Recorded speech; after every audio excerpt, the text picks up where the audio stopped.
ഓർമ്മ വെച്ച് നാൾ മുതൽ കേൾക്കുന്നതായിട്ട് കൊടുങ്ങല്ലൂർ അമ്പലത്തിലെ ഭരണിയെക്കുറിച്ച്. പക്ഷേ എന്തുകൊണ്ട് എനിക്ക് ഇതുവരെ ആ ഒരു ഉത്സവ നാളിൽ ആ മണ്ണിൽ ചവിട്ടാനുള്ള ഭാഗ്യം ഉണ്ടായിട്ടില്ല കേട്ടോ. എല്ലാ വർഷവും നമ്മൾ പഴനിക്ക് പോകുമ്പോഴത്തേക്കും കൊടുങ്ങല്ലൂർ അമ്പലത്തിൽ നമ്മൾ കയറിയിട്ടാണ് പോണത്. അപ്പോൾ ഏകദേശം എനിക്ക് തോന്നുന്നു സന്ധ്യസമയത്താണ് നമ്മളവിടെ ചെല്ലുന്നത്. ദീപാരാധന തൊഴാൻ പറ്റും. ചില സമയത്ത് ചെല്ലുമ്പം നട അടച്ചിട്ടുണ്ടായിരിക്കും കേട്ടോ. എന്നാലും നമ്മൾ ജസ്റ്റ് ഒന്ന് പുറത്ത് അവിടെയൊക്കെ നടന്ന് ദേവിയെ മനസ്സുകൊണ്ട് പ്രാർത്ഥിച്ചിട്ടൊക്കെയാണ് പോകാറുള്ളത്. അപ്പോൾ ഒരുപാട് ആഗ്രഹിച്ചിട്ടുണ്ട് ഈ ഭരണി നാളിലൊന്ന് അവിടെ എത്താൻ പറ്റിയിരുന്നെങ്കിൽ. കാരണം ഭയങ്കരമായിട്ട് എന്താ പറയണേ, ഒരുപാട് പേര് പറഞ്ഞ് ഞാൻ കേട്ടിട്ടുണ്ട് ഭരണിയുടെ വിശേഷങ്ങളും അതുപോലെ അവിടുത്തെ ആ ഒരു തെറിപ്പാട്ട്, പിന്നെ അവിടെ വരുന്ന കോമരങ്ങൾ, അതൊക്കെയാണ് അടുത്ത് കാണാൻ ഭയങ്കര ആഗ്രഹമായിരുന്നു കേട്ടോ. അപ്പം എനിക്ക് തോന്നുന്നു അതിനൊക്കെ ഒരു ഭാഗ്യം വേണമല്ലോ, ആ ഒരു സമയത്തോടെ ചെല്ലാനും ദേവിയെ കണ്ട് പ്രാർത്ഥിക്കാനൊക്കെ. ആ ഭാഗ്യം എന്തായാലും എനിക്ക് കിട്ടിയിട്ടില്ലായിരുന്നു കേട്ടോ. അപ്പോൾ അതാ ജീവിതത്തിൽ ആദ്യമായിട്ട് ഞാൻ പോകുന്ന കേട്ടോ ഈ സമയത്ത് കൊടുങ്ങല്ലൂർ ഭരണിക്ക്.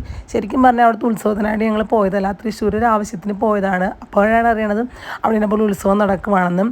അങ്ങനെ നമ്മൾ ചെന്നു വണ്ടിയൊക്കെ പാർക്ക് ചെയ്തിട്ട് അപ്പോൾ ആദ്യം നമ്മൾ വണ്ടി പാർക്ക് ചെയ്തതിൻ്റെ അവിടെ ഒരു പൊരിക്കടയുടെ സൈഡിലാണ്. അപ്പോൾ നമ്മൾ അവിടുത്തെ ചേട്ടനോട് ചോദിച്ചു ഇതെപ്പോഴാണ് ശരിക്കും ഉത്സവം, എത്ര ദിവസത്തെയാണ്, എല്ലാ കാര്യങ്ങളും നമ്മൾ തിരക്കി ഇടും.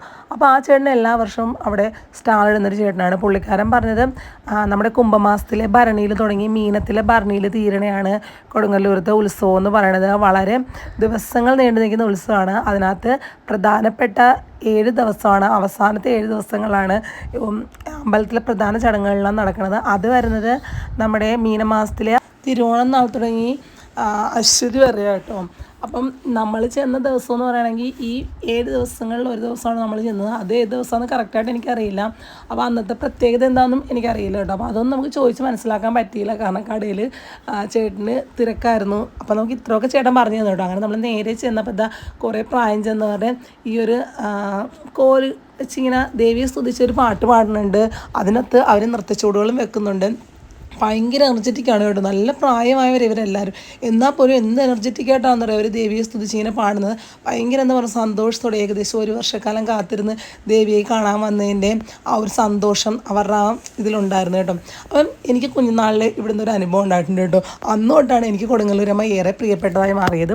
അതായത് ഞാൻ പറഞ്ഞല്ലോ എല്ലാ വർഷവും അച്ഛനും അമ്മയൊക്കെയായിട്ട് ഞങ്ങൾ അവിടെ പോണതാണ്. എന്നാൽ എനിക്ക് അമ്പലത്തിലെ ഐതിഹ്യങ്ങൾ, എന്താ പറയുക ഉത്സവത്തിൻ്റെ ഇത് അങ്ങനത്തെ അതിനെപ്പറ്റിയുള്ള കഥകളും കാര്യങ്ങളൊന്നും എനിക്ക് അറിയില്ലായിരുന്നു കേട്ടോ. കൊടുങ്ങല്ലൂരമ്മയുടെ സിനിമ കണ്ടിട്ടുണ്ട്, അതിൽ ആ ഒരു കഥയല്ലാതെ എനിക്ക് വേറെ പ്രത്യേകിച്ച് ഒന്നും തന്നെ അങ്ങനെ അറിയാൻ പാടില്ലായിരുന്നു കേട്ടോ. അപ്പം ഒരു പ്രാവശ്യം ഞങ്ങൾ ചെന്നപ്പോഴത്തേക്കും ദീപാരാധന സമയമായിരുന്നു. ഏകദേശം ദീപാരാധന കഴിഞ്ഞ് നട അടക്കാറായില്ലേ, ആ ഒരു സമയത്താണ് ഞങ്ങൾ ചെന്നത്. കയറി ചെന്ന് പ്രാർത്ഥിച്ച് അപ്പോൾ അമ്പലത്തിന് അതേ കയറുമ്പോൾ തന്നെ ഭയങ്കര മണം ഇങ്ങനെ അടിക്കും കേട്ടോ മൂക്കിലേക്ക്. അതെന്ന് വെച്ചാൽ ഉണ്ണിയപ്പത്തിൻ്റെ മണമാണ് കിട്ടിക്കൊണ്ടിരുന്നത്. അപ്പോൾ ഞാനിങ്ങനെ പറഞ്ഞു ഉണ്ണിയപ്പം ഇവിടെ ഉണ്ടാക്കുന്നുണ്ട് കേട്ടോ. നോക്കുമ്പോഴത്തേക്കും നമുക്ക് അകത്തൂടെ കയറുമ്പോൾ കാണാമല്ലോ ഇങ്ങനെ അഴിയിലൂടെ ആ ഒരു തിടപ്പള്ളിയുടെ ആ ഒരു സംഭവം പോലെ കാണാമല്ലോ. അപ്പോൾ അവിടെ ഇങ്ങനെ നമ്മുടെ വലിയ വാർപ്പിൽ നിറച്ച് ഉണ്ണിയപ്പം കോരി വെച്ചിട്ടുണ്ട് കേട്ടോ. ഭയങ്കര മണം വരുന്നുണ്ട്. അപ്പോൾ എല്ലാവരും ശ്രദ്ധിക്കുന്നുണ്ട്. കൊടുത്തു ഞാനും അങ്ങോട്ട് ശ്രദ്ധിച്ചു. അന്ന് എന്തോ ഞാൻ പ്രാർത്ഥിച്ച മുഴുവൻ ദൈവമേ എനിക്കൊരു ഉണ്ണിയപ്പം കിട്ടിയിരുന്നെങ്കിൽ എന്നാണ്. പക്ഷേ ഞാൻ പറഞ്ഞല്ലോ അത് എന്ത് വഴിപാട് കഴിച്ചാലാണ് കിട്ടുന്നത്, അതോ ഇപ്പോൾ ഇത് കിട്ടുമോ, അതിന് വേറെന്തെങ്കിലും കാര്യത്തിന് വേണ്ടി ഉണ്ടാക്കി വെച്ചേക്കുന്നതാണോ ഒന്നും അറിയില്ലല്ലോ. അപ്പം മനസ്സിലൊരാഗ്രഹം തോന്നി, ദേവിയോടത് പ്രാർത്ഥിച്ചു, ദേവി എനിക്കൊരു ഉണ്ണിയപ്പം കിട്ടാൻ വല്ല വീഴണം. ഞാൻ അമ്മയോടിക്കെ പറഞ്ഞു അമ്മ ഒരു ഉണ്ണിയപ്പം കിട്ടാണ്ട്. അപ്പോൾ അമ്മ പറഞ്ഞു അത് വല്ല വഴിപാടായിരിക്കും, നമുക്കറിയത്തില്ലല്ലോ എന്ന് പറഞ്ഞു. പിന്നെ അത് എന്താ പറയുക ഭയങ്കര വിഷമത്തോടെ അമ്പലത്തിനകത്ത് ഇറങ്ങി കേട്ടോ. ഇറങ്ങി അപ്പോഴും എന്താ പറയുക ആ മണം മൂക്കിലേക്ക് ഇങ്ങനെ തറച്ച് കയറുന്നുണ്ടായിരുന്നു കേട്ടോ. അപ്പോൾ അതിൻ്റെ ഒരു ഭയങ്കര വിഷമം ഉണ്ടായിരുന്നു, കാരണം കുഞ്ഞല്ലേ. അപ്പോൾ നമുക്ക് ഈ സാധനത്തിലൂടെ കൊതി തോന്നുന്നത് സ്വാഭാവികമല്ലേ. അത് കഴിഞ്ഞ് നമ്മൾ പുറത്തിറങ്ങി കണ്ടപ്പോഴേക്കും നമ്മൾ നേരെ വാതിക്കലൂടെ ഇറങ്ങി. അപ്പോൾ ഇനി ചോറ് കഴിക്കാനായിട്ട് പോകുമായിരുന്നു. ചോറ് കഴിക്കാനായിട്ട് നമ്മൾ ഇറങ്ങി അങ്ങോട്ട് നടന്നപ്പോഴത്തേക്കും അച്ഛൻ വിളിച്ചു. നോക്കുമ്പോഴത്തേക്കും അച്ഛൻ കയ്യിൽ ഉണ്ണിയപ്പമായിട്ടാണ് വന്ന് വിളിക്കുന്നത്. അപ്പോൾ ആവശ്യം ഇവിടെ നിന്ന് കിട്ടിയ ഉണ്ണിയപ്പം. അപ്പോൾ അച്ഛൻ പറഞ്ഞ വാതിക്കൽ കൊടുക്കുന്നുണ്ടായിരുന്നു. ഇവർ വാതിക്കില്ല, ഞങ്ങൾക്ക് കിട്ടിയില്ലല്ലോ, ഞങ്ങൾ കണ്ടില്ലല്ലോ. അപ്പോൾ അച്ഛൻ പറഞ്ഞാൽ ആ വാതിക്കൽ കൊടുക്കുന്നുണ്ടായിരുന്നു പറയാം. അത് 1-2 ഉണ്ണിയപ്പമല്ലോ, ഒരു കവറിലൊരു 10-12 ഉണ്ണിയപ്പോട്ടോ അച്ഛൻ വന്നത്. ശരിക്കും പറഞ്ഞാൽ എനിക്ക് ഒരുപാട് സന്തോഷം തോന്നിയിട്ടുണ്ട്. ഞാൻ ദേവിയോട് ഒരുപാട് നന്ദിയൊക്കെ പറഞ്ഞു. എന്താ പറയണേ, എനിക്കത് ദേവി തന്നതാണെന്ന് വിശ്വസിക്കാനാണ് എനിക്ക് ഇപ്പോഴും ഇഷ്ടം കേട്ടോ. പിന്നെ എന്താ പറയണേ, അതിൽ പിന്നെ എനിക്ക് ഭയങ്കര ഇഷ്ടമാണ് അമ്പലത്തിൽ പോകാനായിട്ട്. അവിടെ ചെന്ന് ആദ്യം ഇങ്ങനെ വള്ളിയിലൊക്കെ തൂങ്ങി എന്താ നമ്മൾ ചെല്ലുമ്പോൾ ഇങ്ങനെ അധികം ആൾക്കാരും കാണില്ലല്ലോ, കുറച്ച് പേരൊക്കെയുള്ള. അപ്പം ഫുള്ളി ഇങ്ങനെ വിജനമായിട്ട് കിടക്കുമായിരിക്കില്ല. അപ്പോൾ അവിടെയൊക്കെ നടന്ന് ഭയങ്കര ഇഷ്ടമായിട്ടോ അങ്ങനെ. പിന്നെ എന്താ പറയണ്ടേ, നമ്മൾ ഒരുപാട് കോമരങ്ങളെയും കാര്യങ്ങളെയും കണ്ടിട്ടുണ്ടായിരുന്നു. അവിടെ ചെന്നപ്പോഴത്തേക്കും ഒരുപാട് പേര് കോമരങ്ങളുടെ കൂടെ നിന്ന് ഫോട്ടോയൊക്കെ എടുക്കുന്നുണ്ടായിരുന്നു കേട്ടോ. അപ്പം അവരുടെ സങ്കല്പം വന്നിട്ട് അത് ദേവിയാണെന്നല്ലേ, അവരുടെ എന്നല്ല നമ്മുടെ സങ്കല്പം അത് ദേവിയാണെന്ന് തന്നെയാണ്. ദേവീ സങ്കല്പത്തിലാണ് അവർ നമ്മളപ്പോൾ കാണുന്നത്. ഈ ഒരു ചേട്ടൻ നല്ല അടിപൊളിയായിട്ട് അവിടെ കിടന്ന് തെറിപ്പായിട്ട് പാടുമായിരുന്നു കേട്ടോ. കുറേ പാടുന്നുണ്ടായിരുന്നു. എന്താ പറയുക ആൾ നല്ല വെള്ളവും കൂടിയാട്ടോ. പിന്നെ വന്നിട്ട് ഞാൻ പറഞ്ഞില്ലേ ഒരുപാട് കോമരങ്ങളും കാര്യങ്ങളൊക്കെ വരുന്നുണ്ടായിരുന്നു. കുറേ പേരെ നെറ്റിയിൽ നിന്നൊക്കെ ചോരയൊക്കെ ഒരുക്കുന്നുണ്ട്. അപ്പോൾ കുട്ടികളുണ്ടാകുന്നതുകൊണ്ട് അവർക്ക് എന്തോ പേടി പോലെ അവരങ്ങ് മാറി നിൽക്കുകയായിരുന്നു. പിന്നെ അവിടെ കുറേ ആൾക്കാർ പൂവൻകോഴിയെ കൊണ്ടുവന്ന് പറത്തി വിടുന്നുണ്ടായിരുന്നു. പിന്നെ കുരുമുളകും മഞ്ഞളൊക്കെ കൊണ്ടുവന്ന് ദേവിക്ക് സമർപ്പിക്കുന്നുണ്ടായിരുന്നു. അതൊക്കെ കണ്ടു കേട്ടോ.